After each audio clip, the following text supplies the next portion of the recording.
Welcome, welcome, welcome, everyone listening out there.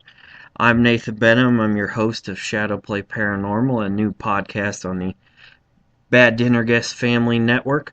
With me here, we have good old Kev here. If you want to say hi to the folks out there. Hey everybody, good to be on your show, Nate. It's a good moment. I like this. Yeah, so I've been on Bad Dinner Guest enough here, where I've explained my paranormal travels, and I figure what's the best step after that? Go ahead and start your own paranormal podcast, and I can go in more depth on my experiences. Now, what I'd like to first approach today is just, for our listeners that may not have experience listening to our ectogasm podcast from Bad Dinner Guests. Um, Basically, I would like to just, give them a little story of an experience I had and Kev had on his own that, got us interested in the paranormal. I'm not saying Kev is, as invested in me, and that's all right. Um, this isn't a podcast to make you all like believe here, but this is to share experiences and share, advances. Also, for you history buffs out there, it is to share historical places that may have another side to it. So I'd like to start off here with myself. The experience that got me really invested into, investigating the paranormal, experiencing it. I was 18 years old. I was going down the road with a high school buddy of mine. I was back from college. I was out in the middle of nowhere near from where I'm from, and all of a sudden we were listening to an IU game. I can't remember who they were playing. Not that it's real relevant. Um, but it was a basketball game, middle of the winter, and all of a sudden there's this loud scream that came over the radio. Now, mind you, I did have the radio all the way up, but this scream it did not come from the game itself. Um, and with the speakers being loud in my car, it would have been impossible to hear outside unless somebody was right next door to us. So that was my first big experience dealing with the unknown. And I'm not saying it was necessarily paranormal, but it did get me, curious and researching, and has led to more experiences here. Now, Kev's first experience here, I believe, has a little more in depth to it. Now, why don't you give us a little snippet here? Yeah, so my first experience, strangely enough, happened in your hometown when I was visiting my cousin for the summer. I was 16 or 17. I was old enough to drive, and I went to visit this cousin who lived in a small town above a shop, in an apartment above a shop. So try to picture that if you can while you're listening. And so in the apartment next to theirs, they had to walk up these steps. There's a little doorway in between two shops. You could walk up the steps, story to your right, story to your left. Well, my cousin's apartment was the door on the left. The door on the right had been abandoned. It was an apartment that had been abandoned for years, ever since a fire had killed the family that was living in there. And it had been cleaned out and stuff like that. There's still just like random just pieces of stuff there. So, but naturally, it came with a horror story. It came with a haunted. My cousin is still a very big believer in the paranormal. She was, I believe, the first person in my life to really attempt to try to convince me that ghosts were real. She has had multiple experiences, some of which sound more believable than others. But so I was told the story of there being a father, a mother, and a small child. And me being a teenager and being just sort of brash and a little bit cocky, I was hanging out with my cousin and a friend that I brought, and we were downstairs out behind the building having a cookout, and I decided to start talking trash at the ghosts because my cousin had told me that she had seen one of the ghosts up in the windows, and I thought she was just messing with me, trying to scare me. So in return, I knew that someone who was sensitive to the paranormal, a way to upset her would be to mock this ghost. And so that's what I did. I started just catcalling at the windows and being just in general a prick. So fast forward to the end of the night, I am sleeping on the couch in this apartment, and I hear a loud banging in the middle of the night, and it's kind of a rattling sound. I have no idea what it is. It startles the hell out of me. Obviously, I have some of these horror ghost stories running through my mind at that point. I don't get up to investigate because I'm 16 and I'm a coward. So I just stay in Yep, bed and that's true. pull the ostrich method and just cover the blanket over my eyes and make sure that I fall back asleep. So in the morning, when I wake up, there's this coffee can full of change on the floor next to the head of where I was sleeping, and that coffee can had previously been on top of the fridge all throughout my stay at my cousin's. So my initial thought was that it was a prank, and my cousin swore up and down she never heard any sounds or anything like that. So the first time I sort of had to address the possibility that something odd could have happened, and it really did freak me out, was this instance here where, there were no cats or anything that could have explained it away. This was a coffee can full of change. I don't understand how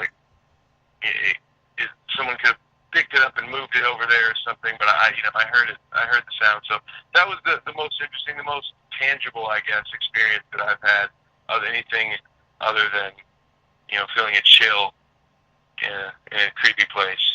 Now, my question for you is, and I know I haven't approached you with this question.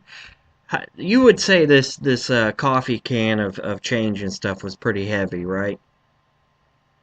Yeah, it was relatively full. For the most, if I have to guess, it was well over half full. I'd say about 3/4. It was that was one of the thoughts, that I had about it, was that it wouldn't have been if it had just fallen over on its own, that it would have spilled out everywhere, and it would have taken more than a cat or something like that to push it off the fridge. Um, That's I find that interesting. I mean, maybe, and I full disclosure here. Obviously, I believe in the paranormal, or else I wouldn't be sitting here talking with y'all. Um, but the people, it is within reason. People could play pranks like that. Your cousin. I know your cousin a little bit. I'm not, she's not crazy or anything. Well, at least I hope not. Um, but she the could play. jury's out. Yeah, the jury's out on that. For reasons we'll just leave in the grave there. Um, but I mean, I'm not saying she would have played a prank, but you always gotta, especially in a field like this where it can be considered as pseudoscience and things along those lines. You always want to have your bases covered. But I mean, you being a 16-year-old kid, and myself being in the situation I was, being an 18-year-old kid. I mean, you don't know any better. I mean, shoot, I didn't even know what I want. I still don't even know what I want for breakfast half the time. So I mean, that's why you gotta do your research and cover your bases there. And that brings me to this next thing I would like to talk about here is, I know you're not real familiar with it. I don't think you've ever seen one or even looked it up, but maybe you can prove me wrong here. Have you ever heard of a Mel meter by chance? I have not. You are Okay, correct, sir. so a millimeter, I will just give a little background information before I go into what this piece of equipment does here. Um, this guy named Gary Galka, he's involved with the paranormal. If you've seen Ghost Adventures, Ghost Hunters, but basically Ghost Adventures, you would recognize the name. Um, but he does a lot of like electronic equipment and stuff. But it's called the Mel meter because he named it after a daughter who passed away in an accident. So it's kind of a tribute thing. in his mind. But basically, what it is this. For those of you out there who have like maybe worked in utility work or things along those lines, like checking, you know, electromagnetic fields, or EMF for short, that's basically what this piece of equipment does. Um, you know, ghosts are said to give off EMF, and also, they mess with temperature. Typically, they will go colder than the area around them. So what this does, it comes with two parts. It comes with this probe part that you plug in at the top. It's a little yellow thing with a nice little small antenna, which will measure the area around you. But basically, it gives you a real life indicator of the EMF around you, and temperature readings around you. And as long as you're recording on it, it'll record the highest rating on both, and it'll record the lowest rating on both. So, I have one of these myself, and I've used it. I've only one time ever gotten something that raised my eyebrows, because I don't use it all the time during investigations. Just, there's other equipment that you can use as well, but I just wanted to talk about this specific one for those newbies out there that may be interested in, starting their own investigations. So it can read out in Fahrenheit or Celsius. So for you metric system people, you're covered there.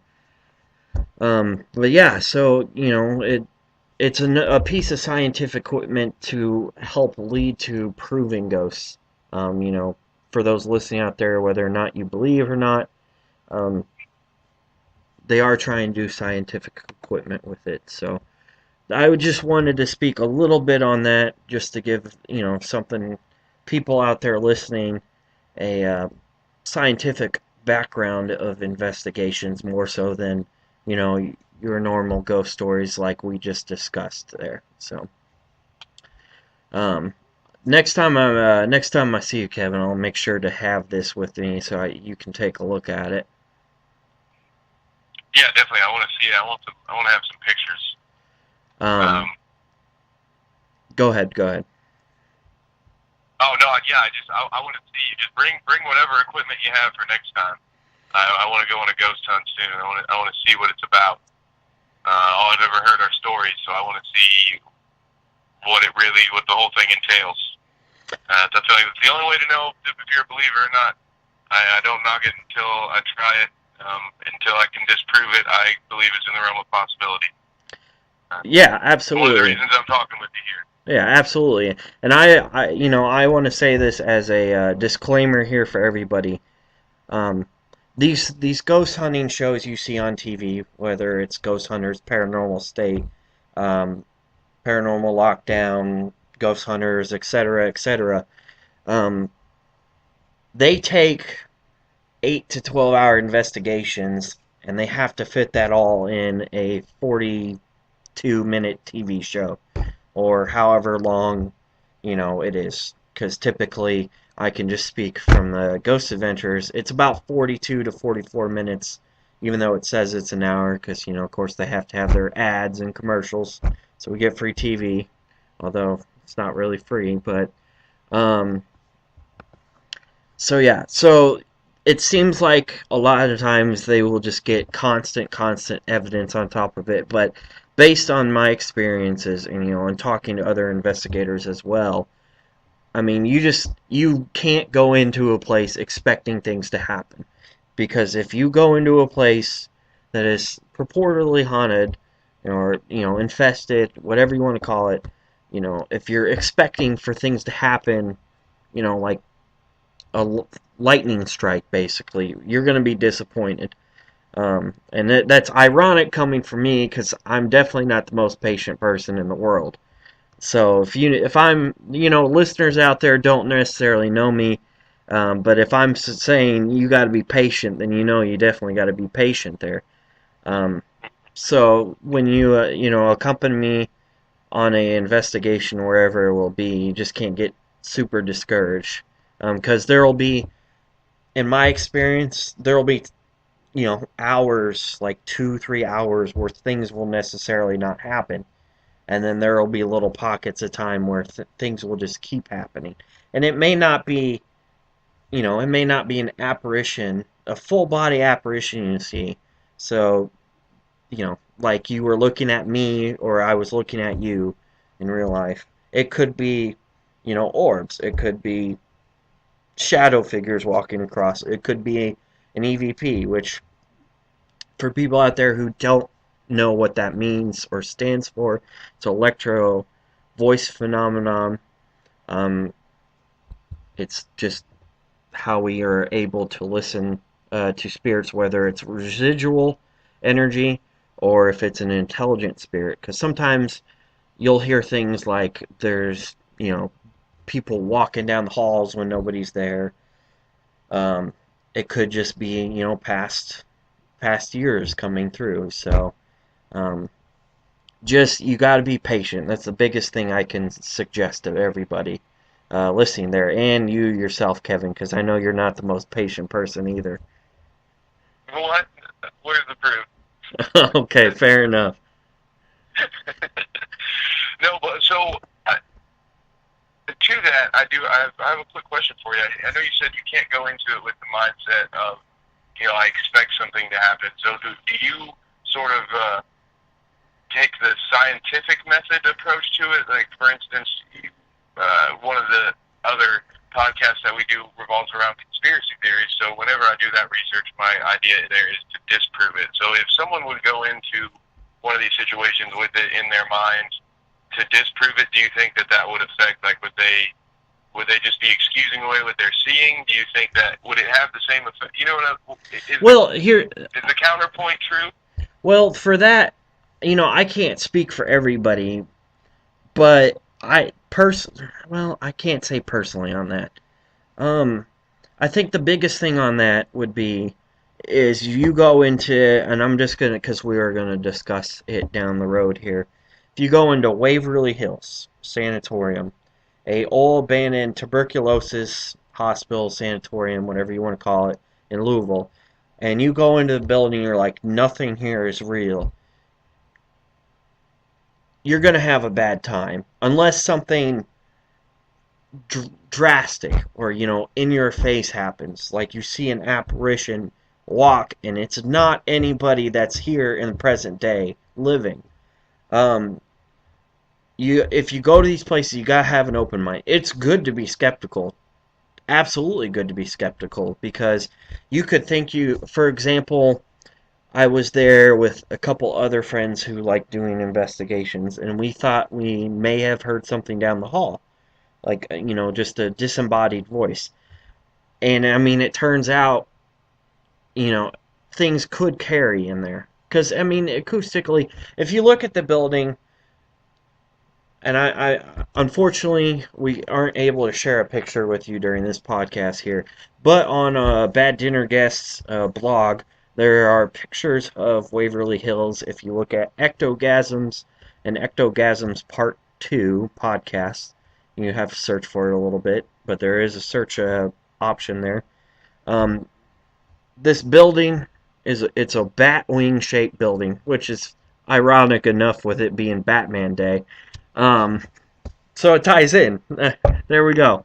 But it's a batwing building because the way where it is up on a hill, it allowed for fresh air to sweep through the building itself.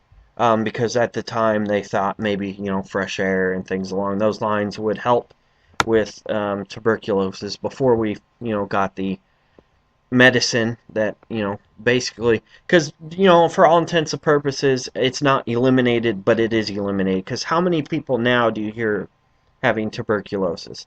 Not very many. I can't think of one. Yeah, weirdly enough, for my career though, I had to get a TB test. I have to get one every 6 months. Wow. So They want to make sure that one stays dead. yeah, exactly. So, I mean, so things can carry through there, and it just turned out, it was other people that were doing investigating too. So, I mean, keep an open mind, but it is good to be skeptical on on investigations.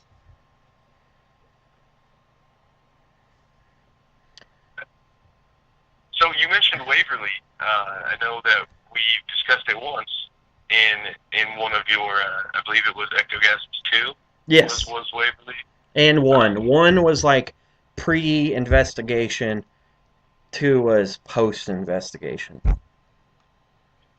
and that, yeah, that those are two of my favorite episodes. That I know Lou's gonna miss having you. He's gonna miss the Ectogasms, but what history wise with Waverly, for those who don't know, and for me because I like to hear it again. What were some of the good Waverly stories? Okay, so I'm just going to give a little background of the history here on Waverly Hills before we go into quote unquote ghost stories here. So Waverly Hills itself, there was originally it was a two-story frame building, and this building construction was in 1908 and it opened in 1910. This building itself was only to accommodate 40 to 50 tuberculosis patients. Now, the building that is there currently is not the same building.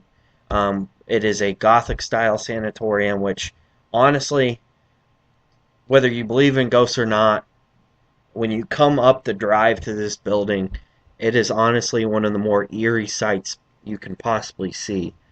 Just because personally for me, Gothic architecture is very imposing, to say the least.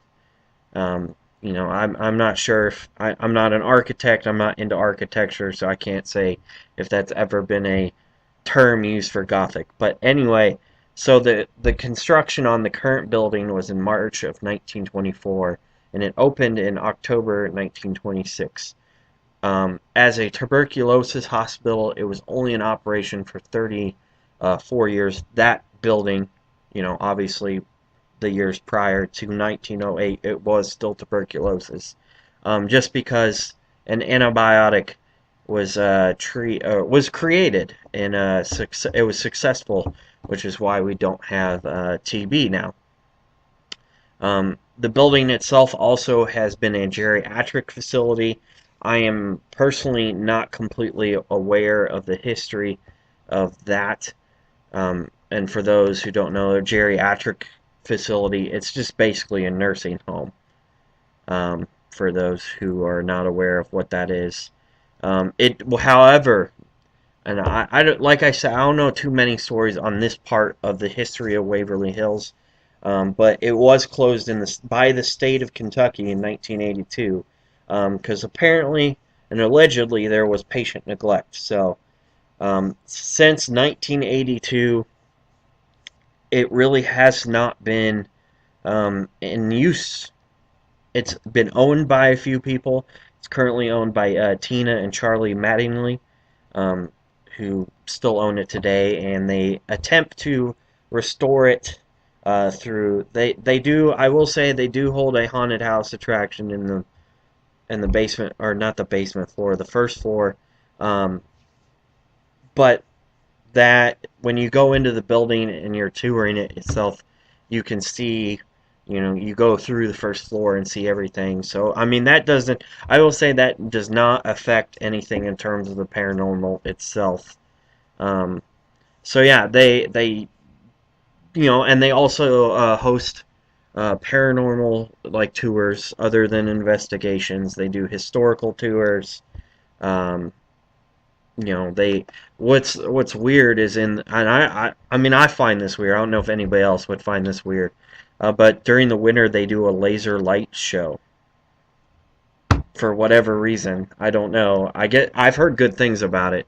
Um, Hey, if it makes money, yeah, absolutely. I mean, they just they just it's only costing money so they can refurbish and renovate and restore the building to its previous, um, hopefully to its previous uses.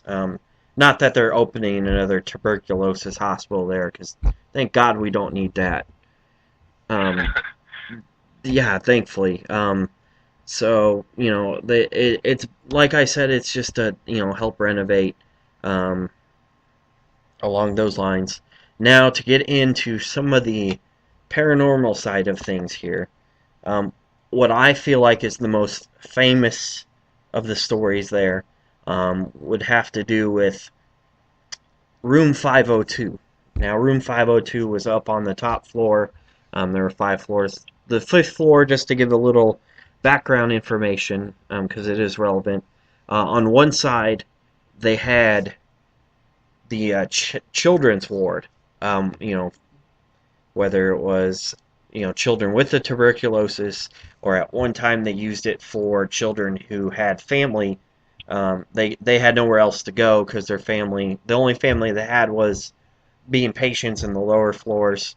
Um, there is a picture at Waverly Hills where they're outside their rooms on the fifth floor and they're swinging. They're on this little play set, swing set, and it's just eerie to me personally. Not that it's eerie in itself, but Room 502, supposedly now, I've talked to several um, workers there because they're all volunteers, but they're very well versed on the history and knowledge of Waverly Hills. And I've also talked to the owner, one of the owners, Tina herself. They have confirmed this suicide. So basically, what this story is: this nurse supposedly contracted TB, and she also was pregnant without being married. Now, this was back in the 30s and 40s, and it's a different time than it is now. So that she definitely would have been ostracized from society if that were to find out. So outside of the room, she hung herself. Um, I don't know the name of the woman, and just for privacy for the family, I don't want to, even if I did know, I did not want to, ruin the privacy, especially with a death like that. Supposedly, there's a nurse that haunts up there. Um, a couple other stories. On the fourth floor, they've got two entities that are pretty famous. One is the Creeper.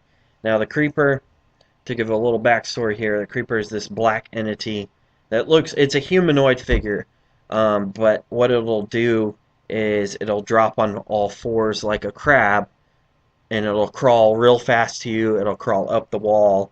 Basically, it's not necessarily a bad entity, but you do want to not get immersed in it. Another entity on the fourth floor would be what they call Big Black, which is this thing. Basically, the best thing I could call is this thing. If you're looking down the hallway there, it'll start to suck up all the light, and it'll get bigger and bigger and bigger. And if it gets to you, it'll swallow you up. Now, in terms of that, for somebody, they have had somebody experience being swallowed up before, and it basically feels like a vacuum. You can't hear anything. If you're in this, you can't hear anything if somebody were right next to you. So, and it's not a very friendly entity. So you see light getting swallowed up, and by swallowing up, I mean it gets blocked out. It's not like taking a light bulb or taking the ambient light out and destroying it. Just for clarification here. Um, another big story, and the last one I will address here. On the third floor, over by the elevator, when this building was abandoned, I mean, it is still abandoned, but they are doing work on it. There was a homeless man and a dog who would squat in the sanatorium. Now, the owner at the time, I mean, he obviously had guards going around. The guards never necessarily saw this old man and the dog, but they knew that he lived there. Instead of kicking him out, they basically let him stay there and used him to like ward off other people. Well, for like 3 weeks at a time, and I can't remember, and I hate myself for this, I can't remember when this was. Um, they didn't see him or his dog, or didn't, see the presence of them for like 3 weeks. Ended up finding them down in the elevator shaft. Somebody had, whether it was like an occult style killing or just, gang killing or whatever, had ended up killing them and throwing them down the elevator shaft. And they're supposedly, especially the dog, will supposedly haunt around this elevator shaft. You can feel a dog walk past you as well. One thing I would also like to address why, possibly a big reason why Waverly itself could be haunted, um, the death rate. They're famous for the death rate. Um,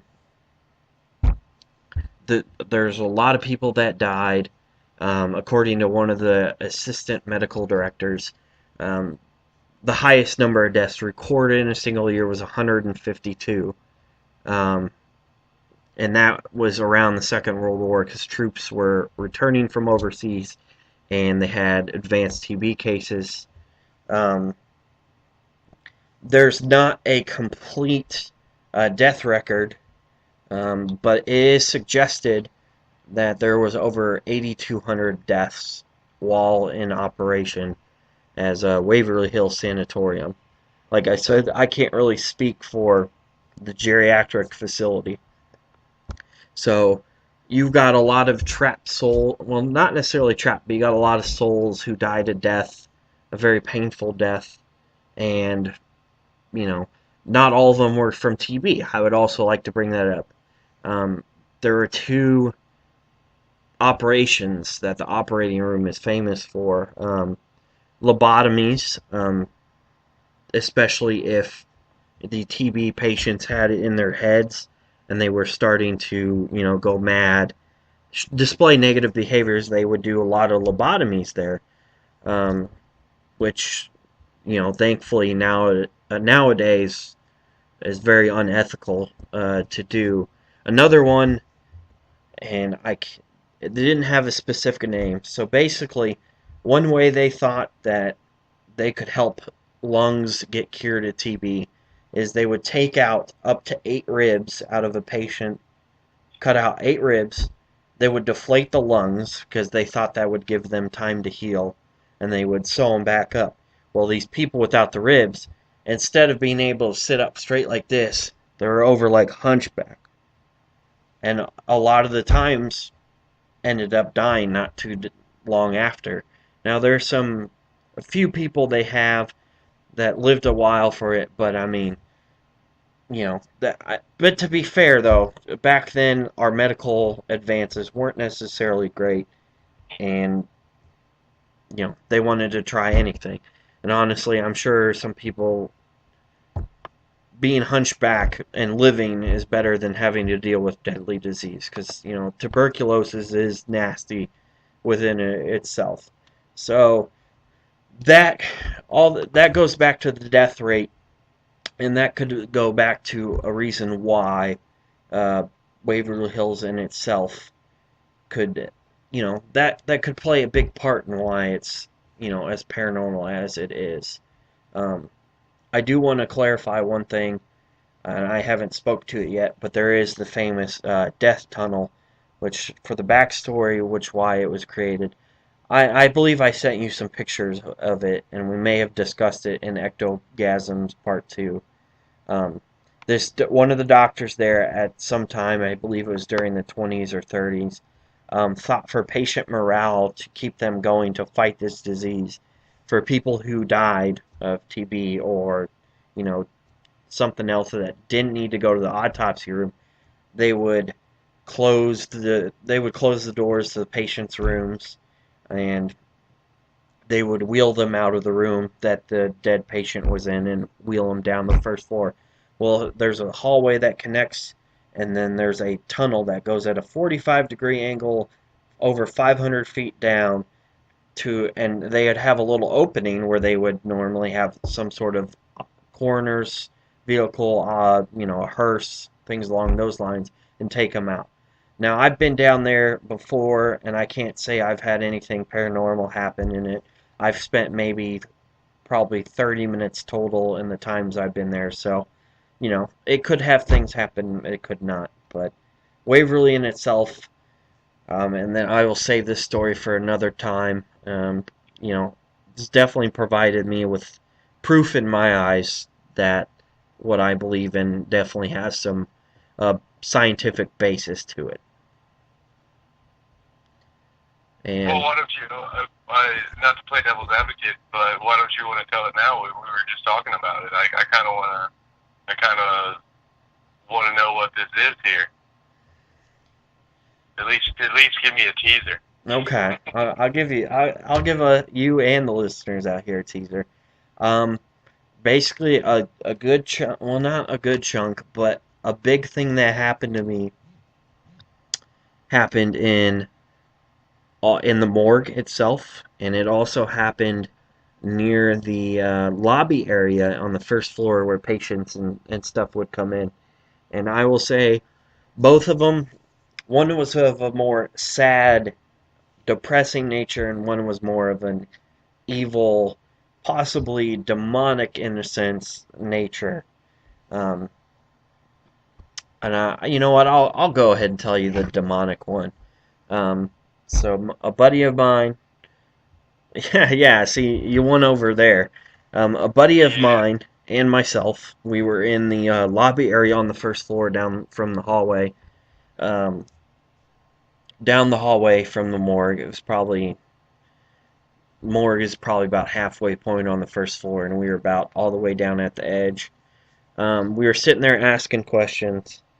Got a couple of like residual responses, but anyway, I started to smell like rotten eggs, which for those people who don't know, supposedly, and I will just say supposedly, when you have some sort of demonic presence around, you would be able to smell some sort of like sulfur or rotten eggs, methane kind of smell, um, supposedly because that's what they gave off. And we were down there, and all of a sudden, and he smelt it as well. This rotten egg smell came through, and you know, a big thing. I should say this and interrupt myself here. A big thing for that feeling, like things you can't, your hair standing up, temperature drops. You can't necessarily record that. You can record like temperature drops on equipment, but unless you shine a camera and look at record your hair standing up and then not standing up while you're in the same spot, you can't really portray the feelings you would get there. So, temperature dropped, um, was not a good feeling all around. So we got out of there, and we were doing later on we were doing some questions with some spirits, and that's another fascinating way I'll save for another day. But um, we got some responses back with an intelligent spirit that pretty much confirmed what was down there was of the negative sort. So I imagine if we had stuck around much longer, it would have not turned out very well. And I will say for those who are starting out with investigations, definitely if you sense or if you feel, always have a gut feeling like I should not be here, unless you're trying to gather, negative evidence, always trust your gut feeling, no matter what. And I mean, that goes for life in general, but always trust your gut feeling. So, but on a sadder note here, I think it might be time for us to fly the coop here. Well, it's been a pleasure, man. Thank you for having me on. I can't wait for the next episode. Be sure to let me know so I can share it. All bad dinner guests. Absolutely, and absolutely. And for those who, one last thing, for those who've been listening out there or will listen down the road, feel free to hit me up with any questions you have. I always love talking about this. I love talking about this with, this sort of adventure I'm on here. And for that all, good night to you all.